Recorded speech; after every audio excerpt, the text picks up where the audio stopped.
I'm always curious to hear what some of the most common symptoms are that women are experiencing when they transition into perimenopause, menopause, and one of them is brain fog.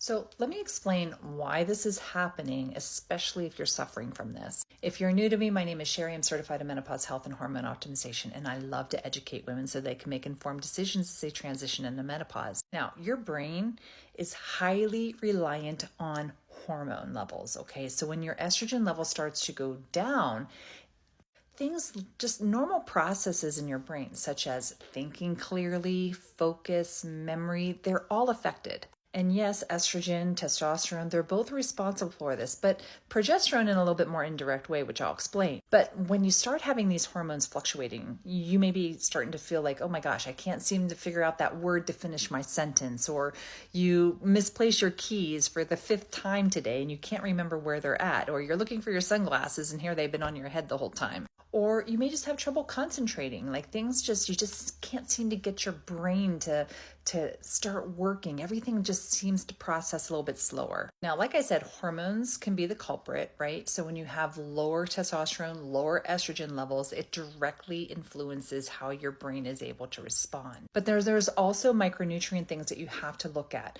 This is why I always test vitamin B12 levels on all my women. I look at their iron levels, I look at their D3, because when you're deficient in these areas and not having the right supplements to bring those levels back up, it also can affect your brain. Now, especially your brain just chews through B vitamins, okay, to do just everyday processing. So you really want to make sure that you're at adequate therapeutic levels with that. Now, sleep disruption also affects brain fog. If you're not getting enough sleep, and this is what any age, you don't even have to be in perimenopause and menopause to notice this. If you're not sleeping enough, you're gonna struggle the next day. You're just not gonna be firing on all cylinders, right? But in perimenopause and menopause, our progesterone levels go down, which affects our ability to fall asleep, to stay asleep. We're not getting the needed 7 to 9 hours of sleep we need every night. But then inflammation also plays a key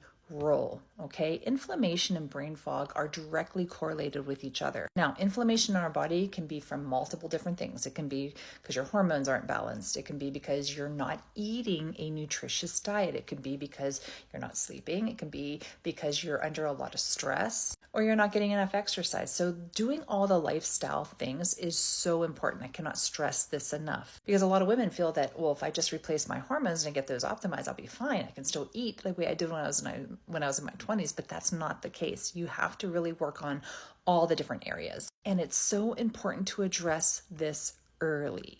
And the reason why is because there's a lot of research out there that is pointing that earlier onset of brain fog is directly correlated with a sooner onset of dementia as well as Alzheimer's. So any time that you can prevent that from happening, reverse any type of inflammation, make sure that you get your stress under control, that you're sleeping at night, eating correctly, exercising, replacing and optimizing those hormones, it's going to be something that's going to be super beneficial, not just for symptom management and having you think clearer, right? Because I mean, that's definitely a pro, but you have to think on the bigger global picture. And that's disease prevention. And I think as women, we all want to maintain our cognitive function for as long as we possibly can. So bottom line to this whole little talk here is that brain fog in perimenopause and menopause, it's super common, okay? However, it can be taken care of and easily treated when you address metabolic things, when you address nutritional deficiencies, and making sure your hormones are optimized. So I hope this was educational. Of course, if you like this, make sure you smash that heart button, share it with a friend, follow along for more educational videos on menopause.